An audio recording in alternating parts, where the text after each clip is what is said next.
কিন্তু অন্য তোমাকে গালি দেবে। ঠিক আছে, তুমি কি গালি দেবে আমি সেই গালি শুনে নেবো, কিন্তু তবুও গাছ থেকে আমি সরবো না।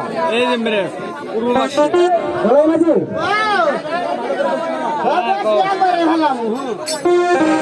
পূর্ব